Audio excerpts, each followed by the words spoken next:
വൈകാശീയം. രചന നിലാവിൻ്റെ കൂട്ടുകാരി. അവതരണം സാലിം കരുളായി. അമ്മേ, ഞാനും വരും. ഹോസ്പിറ്റലിലേക്ക് പോകാൻ റെഡിയായി ഇറങ്ങിയത് കുഞ്ഞൻ തന്നെ ചുറ്റിപ്പിടിച്ച് ചുണ്ടുരുക്കിക്കൊണ്ട് പറഞ്ഞു. അത് വേണ്ട, എൻ്റെ അമ്മയുടെ ഇവിടെ ഇരുന്നു. പൂപ്പി അച്ഛനും ഹേമാൻ്റെയൊക്കെ ഇല്ലേ ഇവിടെ? ഞാനും വരും. അമ്പൂട്ടാ, എന്നെ നല്ല തിരക്കാവും കുഞ്ഞാ. ചാരല്ല, ഞാൻ അടങ്ങിയിരുന്നല്ലോ. പ്ലീസ് അമ്മേ, ഞാനും വരാം. കുഞ്ഞൻ വിടാൻ പാവലെന്ന് കണ്ടതും സമ്മതം മൂടിയതും വേഗം റെഡിയായി വന്നു. ഹോസ്പിറ്റലിലെത്തിയതും കുഞ്ഞനെ തൻ്റെ അടുത്ത് ഒരു ചെയറിലെത്തി. പൊതുവെ ആളവിടെ അടങ്ങിയിരിക്കാതെ എല്ലായിടത്തും ചുറ്റിത്തിരിഞ്ഞും എല്ലാ റൂമിലും കയറിയിറങ്ങി അവിടെയുള്ള സ്റ്റാഫുകളോടും അഡ്മിറ്റ് ചെയ്ത പേഷ്യൻറ്റിനോടും കത്തിയടിച്ച് നടക്കാറാണ്. എന്ന് സ്കാനിങ് കഴിഞ്ഞ് റിപ്പോർട്ട് കാണിക്കേണ്ട ദിവസമായതുകൊണ്ട് കുറേ ഗർഭിണികളുണ്ടായിരുന്നു. കുഞ്ഞൻ വരുന്ന എല്ലാവരുടെയും വയലിലേക്ക് ആകാംക്ഷയോടെ നോക്കി. പതിവിന് വിരുദ്ധമായി അടങ്ങിയിരുന്നു. അമ്മേ, കുറച്ചു നേരം കഴിഞ്ഞതും ഫ്രീ ആയതും കയ്യിലുള്ള സ്കാനിങ് റിപ്പോർട്ട് നോക്കുമ്പോഴാണ് കുഞ്ഞൻ വാതിലും തള്ളിത്തുറന്നുള്ളിലേക്ക് വന്നത്. കൂടെ മായനൈസും ഉണ്ട്. മായ ഡെലിവറി കഴിഞ്ഞ് കിടക്കുന്നവർക്ക് മെഡിസിൻ എടുത്ത് കൊടുക്കുവാൻ വാർഡിലേക്ക് പോയതും കുഞ്ഞനും കൂടെ പോയിരുന്നു. അമ്മേ, ഞാൻ കുറേ വാവകളെ കണ്ടു. എന്ത് ക്യൂട്ടാന്ന് കാണാൻ. ചില വാവകൾ നല്ല കരച്ചില. ഞാൻ അവിടെയൊക്കെ കയ്യിൽ തൊട്ടു. എന്ത് സോഫ്റ്റെന്നറിയോ അമ്മ അവര്. തൻ്റെ അടുത്തായുള്ള ചെയറിൽ ചാടിക്കരിയുന്ന സന്തോഷത്തോടെ ഓരോന്ന് പറയുന്ന കുഞ്ഞനെ ചിരിയോട് നോക്കി. വീണ്ടും ഫയലിലേക്ക് നോക്കിയിരുന്നു. അമ്മേ, എനിക്കൊരു സംശയം. എന്താണാവോ? അമ്മേ, എങ്ങനെയാ അമ്മ വാവകൾ ഉണ്ടാകുന്നത്? അത് ദൈവത്തിനോട് പ്രാർത്ഥിക്കുമ്പോൾ ദൈവം അവർക്ക് വാവകളെ കൊടുക്കുന്നതാണ് കുഞ്ഞാ. കുഞ്ഞൻ്റെ ചോദ്യം കേട്ടതും ആ ഉണ്ടക്കവളിൽ പിടിച്ചു വലിച്ചുകൊണ്ട് പറഞ്ഞു. എന്നിട്ടും ആളുടെ സംശയം തീർന്നില്ല. അപ്പോൾ വായനുള്ളിൽ കേൾക്കുന്ന വാവയ്ക്ക് എങ്ങനെയാ അമ്മ ഭക്ഷണം കിട്ടുന്നത്? അതോ അത് ആ വാവയുടെ അമ്മ ഭക്ഷണം കഴിക്കുമ്പോൾ ആ വാവക്കും കിട്ടും. ആനോ? അപ്പൊ ഞാൻ ഗോഡിനോട് പ്രാർത്ഥിച്ചാ എനിക്കും വാവയെ തരൂ. എൻ്റെ അമ്പുട്ടി ഇപ്പം എന്തിനാ വാവ? കുഞ്ഞൻ്റെ ചോദ്യം കേട്ടത് സംശയത്തിൽ ചോദിച്ചു. എനിക്ക് വേണം അതുപോലത്തെ വാവകളെ. എനിക്ക് ഒത്തിരി ഇഷ്ടമായി. ഞാൻ പ്രാർത്ഥിച്ചാ ഗോഡ് അതുപോലത്തെ വാവയെ അമ്മക്കും തരില്ലേ? അതിനെനിക്കിപ്പോൾ വാവയായി നീയുണ്ടല്ലോ. അതുകൊണ്ട് നമുക്ക് വേറെ വാവ വേണ്ട. താൻ പറഞ്ഞത് കേട്ട് ഇഷ്ടപ്പെടാതെ കുഞ്ഞൻ മുഖവും കയറ്റി പിടിച്ച് പിണങ്ങിയിരിക്കാൻ തുടങ്ങിയതും കുഞ്ഞൻ്റെ പിണക്കം കാര്യമാക്കാതെ കയ്യിലുള്ള റിപ്പോർട്ട് ഫയലിലേക്ക് മുഖം പോയിട്ടിരുന്നു. കുറച്ച് കഴിഞ്ഞ് കയ്യിലുള്ള കേസ് ഫയൽ മാറ്റിവെച്ച് കുഞ്ഞനെ നോക്കിയപ്പോൾ ആൾ അതുപോലെ ഇപ്പോഴും മുഖം വീർപ്പിച്ചിരിക്കുകയാണ്. ആ ഉണ്ടക്ക് അവൾ വീർപ്പിച്ച് വെച്ചിരിക്കുന്നത് കാണാൻ നല്ല ഭംഗിയാണ്. കുഞ്ഞാ, അമ്മയുടെ അമ്പൂട്ടിന് ഭക്ഷണം കഴിക്കണ്ടേ? വിശക്കുന്നില്ലേ? തൻ്റെ ചോദ്യം കേട്ടിട്ടും മിണ്ടാതെ തന്നെ നോക്കിയിരിക്കുന്ന കുഞ്ഞനെ കണ്ടുവന്ന ചിരി അടക്കി നിർത്തി. ഇതെന്താ, എൻ്റെ കുഞ്ഞിനെ എന്നോട് പിണക്കാണോ? കുഞ്ഞനെ ഉണ്ടക്കവളിൽ ചുംബിച്ചുകൊണ്ട് ചോദിച്ചതും കുഞ്ഞൻ തന്നെ ഒന്ന് കൂർപ്പിച്ച് നോക്കി. ഞാൻ പിണക്കാൻ, എനിക്ക് വാവേ വേണം. കുഞ്ഞാ, അമ്മയുടെ കുഞ്ഞിപ്പോൾ ചെറുതല്ലേ. എൻ്റെ കുഞ്ഞിന് ഇത്തിരി കൂടി വലുതായി വലിയ കുട്ടിയായ മാത്രമേ വാവ വരൂ. കുഞ്ഞനെ തൻ്റെ മടിയിലേക്ക് ഇരുത്തി ആ താടിത്തുമ്പ് പിടിച്ച് മുഖം കുലുക്കിക്കൊണ്ട് പറഞ്ഞു. ആനോ അമ്മേ? ഇപ്പൊ വാ, നമുക്ക് ഭക്ഷണം കഴിക്കാം. കുഞ്ഞനെ മാറ്റിയിട്ട് കൈ നന്നായി വാഷ് ചെയ്ത് വന്നു. കൊണ്ടുവന്ന് വെച്ച ഭക്ഷണം എടുത്തുകൊണ്ടുവന്ന് കുഞ്ഞൻ്റെ അടുത്തിരുന്ന് അതിൽ നിന്ന് കുഞ്ഞിന് വാരി കൊടുത്തതും താനും കഴിച്ചു. ഭക്ഷണം കഴിച്ച് കഴിഞ്ഞതും കുഞ്ഞിനെയും കൊണ്ട് ഓഫീസ് റൂമിലേക്ക് പോയി. പെൻഡിങ് വർക്ക് ഉള്ളത് കൊണ്ട് തന്നെ കുഞ്ഞൻ്റെ കയ്യിൽ ഫോൺ കൊടുത്തിരുത്തി അതെല്ലാം ക്ലിയർ ചെയ്തു. ഹോസ്പിറ്റലിൽ കുറച്ച് കാര്യങ്ങൾ നോക്കാനുണ്ടായിരുന്നു. അതെല്ലാം കഴിഞ്ഞ് ഇറങ്ങുമ്പോൾ വൈകിയിരുന്നു. കുഞ്ഞിനെയും കൊണ്ട് വീട്ടിലെത്തിയപ്പോഴും ദക്ഷ് വന്നില്ലായിരുന്നു. കാറിൽ നിന്ന് ഇറങ്ങിയ ഉടനെ തന്നെ കുഞ്ഞൻ വീടിൻ്റെ സൈഡിലേക്ക് ഓടിയിരുന്നു. കൂടെ സീറ്റോട്ടിൽ കിടക്കുന്ന പൂപ്പിയും. വീടിൻ്റെ സൈഡിലായിട്ട് ചെറിയൊരു ഫാമുണ്ട്. അതിൽ പലതരത്തിലുള്ള മുയലുകളും പ്രാവുകളും കിളികളും പലതരത്തിലുള്ള മീനുകളൊക്കെ ഉണ്ട്. കുഞ്ഞിന് പെറ്റ്സിനോട് വലിയ താല്പര്യമുള്ളത് കൊണ്ട് അച്ഛനും ദക്ഷും വാങ്ങിക്കൊടുത്തതാണതെല്ലാം.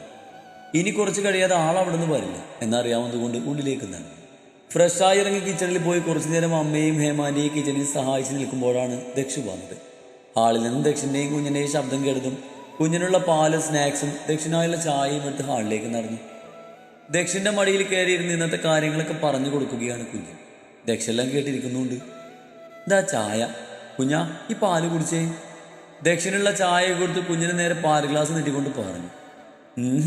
എനിക്ക് വേണ്ട അച്ഛേ, ഞാൻ ഈ അമ്മയോട് വാവേ വേണ്ടെന്ന് പറഞ്ഞപ്പോൾ പറയാണേ ഞാൻ വലിയ കുട്ടിയായ മാത്രമേ വാവ വരൂന്ന്. പാല് വാങ്ങി കുടിക്കാതെ മുഖം തിരിച്ചിരുന്നു കൊണ്ട് കുഞ്ഞൻ പരാതി കണക്ക് ദക്ഷിണോട് പറഞ്ഞു കൊടുത്തു. അതെല്ലോ, കുഞ്ഞിന് ഇത്തിരി കൂടി വലിയ കുട്ടിയായ വാവ വരും. ആദ്യം ഈ പാല് കുടിക്ക്, എന്നാൽ മാത്രമേ വലിയ കുട്ടിയാവൂ. അതും പറഞ്ഞ് ദക്ഷ പാൽ ഗ്ലാസ് എടുത്ത് കുഞ്ഞിൻ്റെ കയ്യിൽ കൊടുത്തതും കുഞ്ഞിന് ഒറ്റ വലിക്ക് പാല് മുഴുവൻ കുടിച്ചു. ഒപ്പം പ്ലേറ്റിലുള്ള സ്നാക്സ് എല്ലാം കടിച്ചു തീർത്തതും അതിശയത്തോടെ കുഞ്ഞിനെ നോക്കി. അല്ലെങ്കിൽ ഇതൊക്കെ ഒന്ന് കടിച്ചു കിട്ടാൻ മണിക്കൂറുകൾ വേണം. അതും ആരെങ്കിലും കഴിക്കാൻ നിർബന്ധിച്ച് കൂടെ നടക്കണം. എന്നാൽ മാത്രം ഭക്ഷണം കഴിക്കുന്ന ചെക്കനാണ് ഇന്ന് അനുസരണയോടൊക്കെ കഴിച്ചത് കണ്ട് ശരിക്കും അത്ഭുതം തോന്നിയിരുന്നു. ദക്ഷും കുഞ്ഞിനും ഫ്രഷാകാൻ മുകളിലേക്ക് പോയപ്പോൾ ഒഴിഞ്ഞ ഗ്ലാസും പാത്രവും എടുത്ത് കിച്ചണിലേക്ക് പോയി.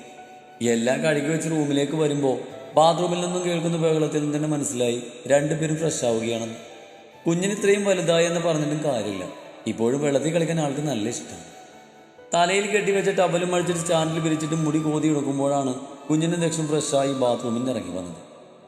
എങ്ങോട്ടാ? നിൽക്കവിടെ, മുടിയിൽ വെള്ളം പോയിട്ടില്ല. വേഗത്തിൽ ഷെൽഫിൽ നിന്നും ബനിയൻ വലിച്ചിട്ട് ഓടിപ്പോകാൻ നിൽക്കുന്ന കുഞ്ഞിനെ പിടിച്ചു വെച്ച് തല നന്നായി തുവർത്തി കൊടുത്ത് മുടി കോതി ഉണക്കി ചീകി കെട്ടിവെച്ച് കൊടുത്തതും കുഞ്ഞൻ വേഗത്തിൽ താഴേക്ക് ഓടിപ്പോയിരുന്നു. ആളുടെ ഫേവറേറ്റ് ഹോളിവുഡ് കാർട്ടൂൺ തുടങ്ങാനുള്ള സമയമായി. ആ വെപ്രാണ്. ഇനി കാർട്ടൂൺ കഴിയാതെ ടിവിയുടെ മുന്നിൽ നിന്ന് എണീക്കില്ല. കുഞ്ഞിന് ഓടിപ്പോയ വഴിയെ നോക്കി തിരിഞ്ഞതും തൻ്റെ മുന്നിൽ നിൽക്കുന്ന ദക്ഷിണെ കണ്ട് പിന്നിലേക്ക് വേച്ചു പോയി. എന്താ? തൻ്റെ മുന്നിൽ തല കുളിച്ച് നിൽക്കുന്ന അവനെ കണ്ട് കാര്യം മനസ്സിലാവാതെ ചോദിച്ചു. എൻ്റെ തലയിൽ തുടച്ചതാടി. ദക്ഷി പറഞ്ഞത് കേട്ട് അവനെ ഒന്ന് കൂർപ്പിച്ച് നോക്കി തല തുവർത്തി കൊടുത്തതും ദക്ഷി തന്നെ ചുറ്റിപ്പിടിച്ച് നെഞ്ചിലേക്ക് മുഖം പൊഴുത്തിയിരുന്നു. ദക്ഷ് വിട്ടേ. നെഞ്ചിൽ മീശയിട്ട് ഉരസിയതും അവൻ്റെ കയ്യിൽ കിടന്ന് പെടഞ്ഞുവെങ്കിലും അവൻ പിടിമുറുക്കി. കാശി, നമ്മുടെ കുഞ്ഞിനൊരു വാവ കൂടെ വേണ്ടേ? നെഞ്ചിൽ പല്ലുകളായതുകൊണ്ട് ദക്ഷ പറഞ്ഞതും അവൻ്റെ മുടിയിൽ പിടിച്ച് വലിച്ചു. അയ്യടാ, ആദ്യമുള്ള വാവകളൊന്ന് വലുതാവട്ടെ. ദക്ഷിന്റെ മീശയിൽ പിടിച്ച് വലിച്ചുകൊണ്ട് പറഞ്ഞ് അവനെ തള്ളി മാറ്റിയിട്ട് അവല് സ്റ്റാൻഡിൽ വിരിച്ചിട്ട് അപ്പോഴേക്കും ദക്ഷി പോയി ഡോർ ലോക്ക് ചെയ്തത് അറിഞ്ഞുവെങ്കിലും മൈൻഡ് കൊടുക്കാതെ മുടി ചീകാൻ തുടങ്ങിയപ്പോഴാണ് ദക്ഷി തന്നെ പിന്നിലൂടെ വന്ന് പോകുന്നത്. എന്താ?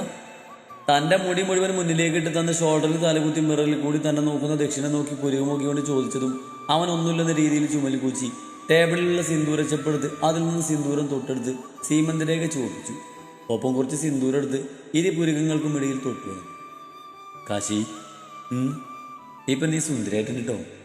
മിററിൽ കൂടി തന്നെ നോക്കിക്കൊണ്ട് ദക്ഷി തന്നോട് പറഞ്ഞു. അപ്പോൾ ഇതിനു മുമ്പ് ഞാൻ സുന്ദരിയല്ലായിരുന്നോ? ദക്ഷി പറഞ്ഞു കേട്ട് സംശയത്തിൽ ചോദിച്ചു. ആയിരുന്നു, പക്ഷേ ഇപ്പൊ കാണാൻ ഒരു പ്രത്യേക ഭംഗിയുണ്ട്. എന്താണ് മോനെ ഒരു പതിപ്പിക്കല്? കൈമുട്ട് മടക്കി ദക്ഷിന്റെ വായിലിട്ടൊരു കുത്തുവെച്ച് കൊടുത്തുകൊണ്ട് ചോദിച്ചു. എൻ്റെ കാശി, ഇപ്പം നിനക്ക് എന്നോട് തീരെ സ്നേഹമില്ല കേട്ടോ. വയറൊഴിഞ്ഞുകൊണ്ട് ചുണ്ടു കൂർപ്പിച്ചുകൊണ്ട് ദക്ഷി പറഞ്ഞതും തിരിഞ്ഞു നിന്ന് അവനെ കെട്ടിപ്പിടിച്ചു. അതെല്ലോ, എനിക്ക് നിന്നോട് തീരെ സ്നേഹമല്ല. ദക്ഷിന്റെ വീർത്തിരിക്കുന്ന മുഖം കണ്ട് ചിരിയോടെ ആ ഇരു കവളിലും മാറി മാറി ചുംബിച്ചുകൊണ്ട് പറഞ്ഞതും അവൻ തന്നെ മുറുകെ പിടിച്ചിരുന്നു. അതെനിക്കറിയാലോ. തിരിച്ച് തൻ്റെ കവളിലും മൂക്കൂത്തിയിലും ചുണ്ടുകൾ ചേർത്തുകൊണ്ട് പറഞ്ഞതും ചിരിയോടെ അവനെ നെഞ്ചിലേക്ക് ചാരി നിന്നു. ദക്ഷ്, ഞാൻ പോട്ടെ. അവൻ തന്നെ പരിധി മുറുകി തൻ്റെ ചെവിയിൽ കടിച്ചു നുണയാൻ തുടങ്ങിയതും അവൻ്റെ കയ്യിൽ കിടന്ന് പിടിയാൻ ശ്രമിച്ചുകൊണ്ട് പറഞ്ഞു. എൻ്റെ കാശി, നീ ഒരു അണ്ടർമാനിക്ക് മൂരാച്ചിയായി പോയല്ലോ. താൻ പറഞ്ഞത് കേട്ട് കൂർപ്പിച്ച് നോക്കുന്ന ദക്ഷിണെ കണ്ട് ചിരിയോട് ആ കൂർപ്പിച്ച് വെച്ച ചുണ്ടുകളിലേക്ക് ചുണ്ടു ചേർത്ത് നിന്നു. അവൻ്റെ അധരങ്ങളിൽ നിന്നും അധരങ്ങൾ വേർപ്പെടുത്തിയതും അവൻ്റെ അധരങ്ങൾ തൻ്റെ അധരങ്ങളെ കടിച്ചെടുത്ത് വായിലാക്കി തന്നെ പൊക്കിയെടുത്ത് ബെഡിലേക്കിട്ട് തന്നിലേക്ക് അമർന്നതും അവനെ സ്വീകരിക്കാൻ തൻ്റെ മനവും ഒരുങ്ങിയിരുന്നു. ഇന്നാണ് കാശ്മീരിൽ പോകുന്നത്. ഇറങ്ങാൻ സമയമായതും പാക്ക് ചെയ്ത് വെച്ച ബാഗുകളെല്ലാം എടുത്ത് താഴേക്ക് ഇറങ്ങിയപ്പോൾ കണ്ടു അച്ഛനെയും അമ്മയും ഹേമാൻ്റെയും സന്തോഷത്തോടെ മാറി മാറി കെട്ടിപ്പിടിച്ച് ഉമ്മ വെച്ച് യാത്ര പറയുന്ന കുഞ്ഞിനെ. കൂടെ തന്നെ പൂപ്പിയുണ്ട്. തങ്ങൾ പോകുന്നതിലുള്ള ചെറിയ വിഷമം എല്ലാവർക്കും ഉണ്ടെങ്കിലും കുഞ്ഞൻ്റെ മുഖത്തെ സന്തോഷം കണ്ട് എല്ലാവരുടെ മുഖത്ത് ചിരിഞ്ഞത്. എല്ലാവരുടെയും യാത്ര പറഞ്ഞ് കാറിലേക്ക് കയറി. കാറകന്ന് പോകുമ്പോഴും കുഞ്ഞൻ തൻ്റെ മടിയിലിരുന്ന് സന്തോഷത്തോടെ വീടിൻ്റെ ഉമ്മറപ്പടിയിലിരിക്കുന്നവരെ നോക്കി കൈവീശി കാണിച്ചു. കൊച്ചി എയർപോർട്ടിൽ നിന്നുമായിരുന്നു ഫ്ലൈറ്റ് കയറിയത്. കുഞ്ഞൻ ഇതിനു മുമ്പ് പലതവണ ഫ്ലൈറ്റിൽ കയറിയത് കൊണ്ട് ആൾക്ക് പേടിയൊന്നും ഉണ്ടായിരുന്നില്ല. പൂപ്പിക്ക് ആവശ്യത്തിന് ട്രെയിനിങ് കിട്ടിയ ഡോഗായതുകൊണ്ട് തന്നെ പ്രോബ്ലം ഒന്നും ഉണ്ടായിരുന്നില്ല. അങ്ങനെ 4-5 മണിക്കൂർ യാത്രയ്ക്ക് ശേഷം കാശ്മീർ ശ്രീനഗർ എയർപോർട്ടിൽ ഫ്ലൈറ്റ് ലാൻഡായതും ഒരു ടാക്സി വിളിച്ച് ബുക്ക് ചെയ്ത് സ്റ്റാർ ഹോട്ടലിലേക്ക് പോയി. ഹോട്ടലിലെത്തിയപ്പോഴേക്കും കുഞ്ഞിന് യാത്രാക്ഷീണം കൊണ്ട് തുടങ്ങിയതും ദക്ഷ കുഞ്ഞിനെ എടുത്ത് തോളിലിട്ട് അപ്പോഴേക്കും തങ്ങളുടെ ലഗേജെല്ലാം ടാക്സി ഡ്രൈവർ എടുത്തു വെച്ച് തന്നതും ദക്ഷ അയാൾക്ക് ക്യാഷ് കൊടുത്ത് പറഞ്ഞു വിട്ട് ഉള്ളിലേക്ക് പോയി. റിസപ്ഷനിസ്റ്റിൻ്റെ കയ്യിൽ നിന്നും കീ വാങ്ങി ലിഫ്റ്റിൻ്റെ അടുത്തേക്ക് പോയതും പൂപ്പിയുടെ കഴുത്തിലെ ബെൽറ്റും പിടിച്ച് ദക്ഷിൻ്റെ കൂടെ പോയി. റൂമിൻ്റെ മുന്നിലെത്തിയതും ദക്ഷി നടന്നു നിർത്തിയതും ദക്ഷി കുഞ്ഞിനെ എടുത്തുകൊണ്ട് തന്നെ അവൻ്റെ കയ്യിലുള്ള കീ വാങ്ങി ഡോർ തുറന്നുള്ളിലേക്ക് കയറി. അത്യാവശ്യം നല്ലൊരു ലക്ഷറി റൂം തന്നെയായിരുന്നു. AC-യുടെ തണുപ്പും പുറത്തെ സീസൺ തണുപ്പും ഒക്കെ കൂടി ആ റൂമിൽ നല്ല തണുപ്പുണ്ടായിരുന്നു. ദക്ഷി ഉറങ്ങിയ കുഞ്ഞിനെ ബെഡിൻ്റെ സെൻറ്ററിൽ കിടത്തിയതും അപ്പോഴേക്കും തങ്ങളുടെ ബാഗുകളൊക്കെയായി റൂം പോയി അങ്ങോട്ട് വന്നു. അവനങ്ങോട്ട് പോയതും കുഞ്ഞിൻ്റെ കാലിലെ ഷൂ ഊരി മാറ്റി കൂടെ ബനിയൻ്റെ മുകളിലുള്ള ജാക്കറ്റ് അടിച്ച് മാറ്റി വെച്ചു. അവൻ്റെ ആ ഉണ്ടക്കവളിൽ അമർത്തി മുത്തി. അപ്പോഴേക്കും പൂപ്പിയും വന്ന് കുഞ്ഞിൻ്റെ അരികിൽ അവൻ്റെ ചൂട് പറ്റിക്കിടന്നതും ഉറക്കത്തിലും കുഞ്ഞൻ തൻ്റെ കൈകൾ പൂപ്പിയെ ചുറ്റിപ്പിടിച്ചത് കണ്ട് ചിരിയോടെ ബ്ലാങ്കറ്റ് എടുത്ത് കുഞ്ഞിനെയും പൂപ്പിയെയും നന്നായി പുതപ്പിച്ചു. കുഞ്ഞിൻ്റെ സൈഡിലെ പില്ലോ വെച്ച് ബാഗിൽ നിന്നും ഒരു നൈറ്റ് കോൺ എടുത്ത് ഫ്രഷാക്കാൻ കയറുമ്പോഴും ദക്ഷി ബാഗ് കൊണ്ടുവന്ന റൂം ബോയോട് കാര്യമായിട്ട് എന്തൊക്കെ സംസാരിക്കുകയായിരുന്നു. ഫ്രഷായി ഇറങ്ങുമ്പോഴേക്കും ആ റൂം ബോയ് പോയിരുന്നു. തൻ്റെ കയ്യിൽ നിന്നും ടവൽ വാങ്ങി ദക്ഷ ബാത്റൂമിലേക്ക് പോയതും പോകുന്ന പോകിൽ അവൻ തൻ്റെ പിന്നിലായി അടിച്ചു. മൂളിപ്പാട്ടോടുകൂടി ബാത്റൂമിലേക്ക് പോയതും അവനൊന്ന് കണ്ണിട്ട് നോക്കി ഫോൺ എടുത്ത് ബെഡിലിരുന്നു. ഫോണെടുത്ത് ആര്യാച്ചനെ വിളിച്ചെത്തിയ വിവരം പറഞ്ഞ് കൂടെ തൻ്റെ വീട്ടിലേക്ക് വിളിച്ച് സംസാരിക്കുമ്പോഴാണ് ദക്ഷ ഫ്രഷായി ഒരു ട്രാക്ക് പാൻറ് മാത്രം ഇട്ട് ടവൽ കൊണ്ട് തല തുറത്ത് തൻ്റെ അടുത്തേക്ക് വന്നിരുന്നത്. തൻ്റെ അമ്മയോട് സംസാരിക്കുന്ന തിരക്കിലായതുകൊണ്ട് തന്നെ ദക്ഷനെ കാര്യമായി ശ്രദ്ധിക്കാൻ പോയില്ല. പെട്ടെന്ന് ദക്ഷ തലയൊന്ന് കുടിഞ്ഞതും അവൻ്റെ മുടിയിലെ വെള്ളം കഴുത്തിലും മുഖത്തുമെല്ലാം തെറിച്ചു വീണതും ദക്ഷിനെ നോക്കി കണ്ണിട്ടി മുഖത്ത് പറ്റിയ വെള്ളം തുടച്ചു. കഴുത്തിലെ വെള്ളം തുടക്കാനാഞ്ഞതും അതിനു മുമ്പായി ദക്ഷ തൻ്റെ കൈ പിടിച്ച് വെച്ചതും അമ്മയുമായി സംസാരിക്കുന്നതിനിടയിൽ സംശയത്തോടെ ദക്ഷിണെ നോക്കിയതും ആ നിമിഷം തന്നെ അവൻ തന്നെ ചുറ്റിപ്പിടിച്ച് പിൻകഴുത്തിലേക്ക് മുഖം പൊഴുത്തിയതും വിറച്ചുകൊണ്ട് ഫോണും മുറുകെ പിടിച്ചു. കഴുത്തിലെ വെള്ളത്തുള്ളികൾ ദക്ഷ ചുണ്ടുകൾ കൊണ്ട് ഒപ്പിയെടുത്തതും അവനെ തള്ളിമാറ്റാൻ നോക്കിയെങ്കിലും അവൻ മുറുകെ പിടിച്ചിരിക്കുന്നത് കൊണ്ട് തന്നെ ഒന്നും ചെയ്യാൻ വയ്യ. കഴുത്തിൽ അവൻ്റെ ചുണ്ടുകൾ വേഗത്തിൽ ഓടി നടക്കാൻ തുടങ്ങി. ഒപ്പം ഇട്ടിരിക്കുന്ന നൈറ്റ് ഗൗണിൻ്റെ ഫ്രണ്ട് ഓപ്പൺ അഡ്ജസ്റ്റ് ചെയ്യുന്ന കെട്ട് ദക്ഷ അഴിച്ചു മാറ്റിയതും നാവിന് വിലങ്ങിട്ടതുപോലെ തോന്നി. അമ്മയോട് ഒരുവിധം എന്തൊക്കെയോ പറഞ്ഞ് വെപ്പിച്ച് വേഗം കോള് കട്ട് ചെയ്ത് ഫോണ് ബെഡിലേക്കിട്ട് മാറിൽ പൂഴ്ത്തിയ ദക്ഷിൻ്റെ തലയെടുത്ത് മാറ്റാൻ നോക്കിയതും അവൻ ഡ്രസ്സിനിടയിലൂടെ എടുപ്പിൽ പിച്ചിയതും എരിവ് വലിച്ചുകൊണ്ട് അവൻ ഇറക്കിപ്പോണം.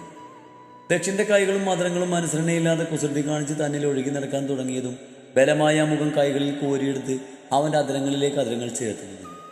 പതിയെ തുടങ്ങിയ ചുംബനം പതിയെ ശക്തി പ്രാപിച്ചു തുടങ്ങി. ഒപ്പം അവളുടെ നൈറ്റ് ഗൗൺ ദക്ഷ പൂർണ്ണമായി അകത്തി മാറ്റി. ഇരുവരും പരസ്പരം ഇറുകപ്പെടുന്ന മത്സരിച്ച് ചുംബിക്കുന്നതിനിടയിൽ ആ തണുപ്പിലും വികാരത്തിൽ ഇരുദേഹങ്ങളും ചൂടുപിടിക്കാൻ തുടങ്ങിയതും ദക്ഷ അവളുടെ ആദരങ്ങൾ മോചിപ്പിച്ച് കാശിയെ കയ്യിൽ കോരിയെടുത്ത് ഇടത് ഭാഗത്ത് ഗ്ലാസ് ഡോർ തുറന്നുള്ളിലേക്ക് കയറി. ഗ്ലാസ് കൊണ്ടുള്ള ഒരു കുഞ്ഞു റൂമായിരുന്നു. ഒരു വശത്ത് ഗ്ലാസിനോട് അടുപ്പിച്ച് ഒരു ബെഡുണ്ട്.